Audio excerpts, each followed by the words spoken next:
Hello everyone and welcome back. Today is a good day because it's been announced on social media by Newcastle themselves that Sandro Tonali is eligible to return on Wednesday, August 28th, which based on the Carabao Cup yesterday means that Sandro Tonali is actually allowed to come back earlier than the Tottenham game.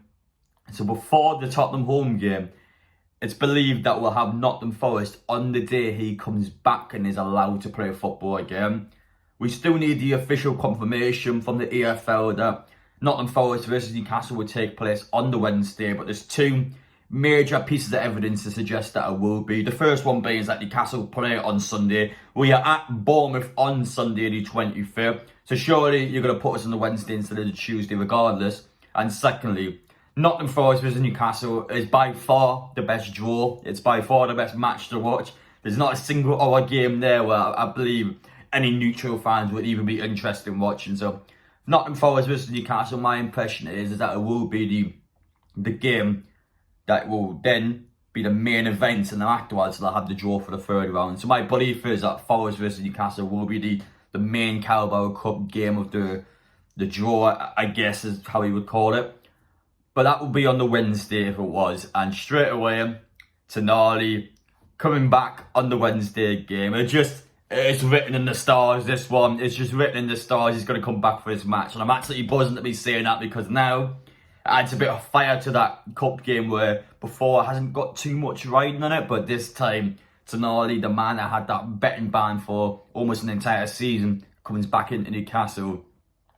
That's going to be a massive thing for us. It's going to be a massive second win for the players where we just go out there. And I feel sorry for Forest because I think we'll tear them a new one after that news. So that's exciting. Looking forward to it. And I fully believe Tonali will play in that game. I believe the Newcastle club statement is almost like a little wink to say that if the match is on that day, he's going to play in that game. So keep an eye on it for sure. And I'm absolutely buzzing to be saying that. Now, Tonali has had a chance, I believe last week it was, to actually play a match behind closed doors at the training ground. So there was a second behind closed door game. Don't know who the opponent was.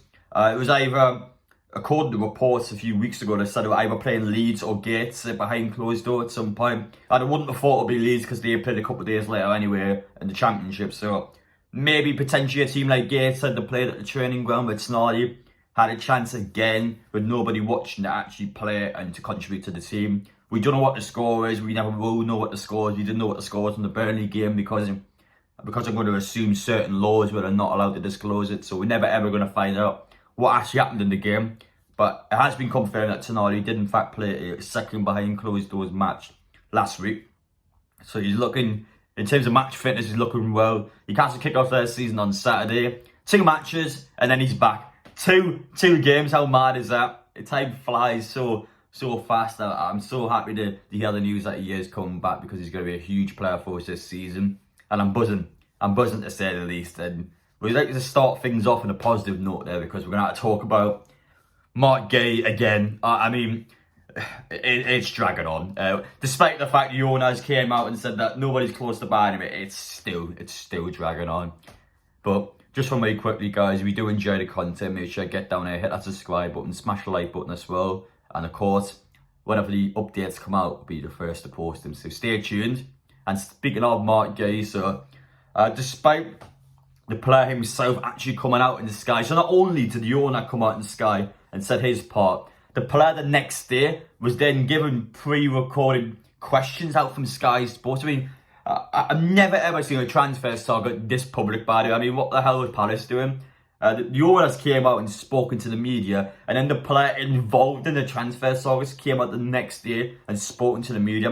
I mean, how ridiculous is that, man? I've never seen a practice like that before, and I can't blame Palace for doing that because I think that either A, trying to make it as hard as possible for Newcastle to potentially bring Gay in, or two, just trying to artificially start a bid more, so trying to encourage more teams to join, or just to delay Newcastle a little bit to try and get some different teams just to bite at the board a bit. So I think that's the problem Newcastle find themselves in because Palace are desperate to sell Gay. They don't need to, in all honesty, and I feel like you're trying to just make it as hard as possible for Newcastle. But the bid hasn't been rejected. That's the thing. It's been 48 hours later. I said that the first 2 days after the ownership announcement almost on social media, I felt like the next 2 days are crucial. I know it hasn't quite reached its full 48-hour period yet.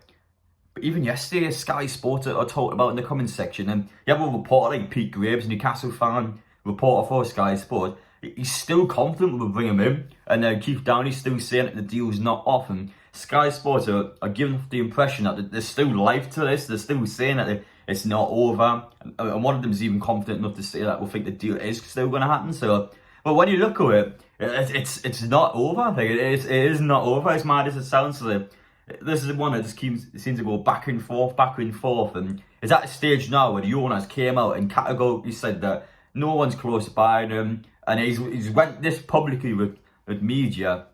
At the same time, though, nothing has been rejected. So I think that's the truth behind it. Well, you can come out and say whatever you want, but the evidence in the pudding. They haven't rejected any bids from Newcastle. They've only rejected the 2. They haven't rejected the 3rd, and it's been quiet for a couple of days. So for me, there is still life to this one. It's just annoying. I think it's annoying because I would just love a resolution. I would love to just know if we're going to bring the guy in or not. But at the same time, I can't come out and categorically say that it's not going to happen, even though I have my own opinion on it. But the truth is, it's still not over. So until it is over, I kind of can't come out anymore and go, well, actually, I don't think this is going to happen, because we just don't know. So it's a strange one, isn't it? So I want updates on it, because there's still life in it somehow.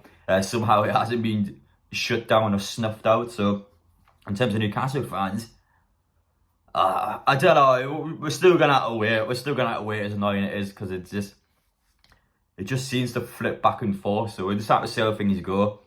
And you want my honest opinion, I'm still leaning towards no. I still don't think we'll bring him in. I think it's dragged on for too much. I think especially how the owners acted on social media, it hasn't gave off the right vibes for me. He's clearly trying to stir Newcastle up, clearly trying to pressure Newcastle into doing something that the club doesn't necessarily want to do.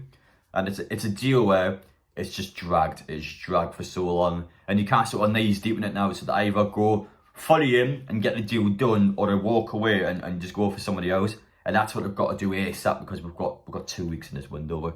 We can't allow ourselves to be sucked in and our time being wasted where we could spend that time somewhere else. So it's a tricky one, but I want updates in that regardless. And of course, big news there, Tonali is back. He's come back for Nottingham Forest in the Cup, and I'm buzzing for that one. And also a bit more mod day news there. So hopefully you've got some answers from this video. Appreciate you watching regardless. Might be back later on if something happens. If not, I'll be back tomorrow at some point. Take care, and we'll see you all in the next one.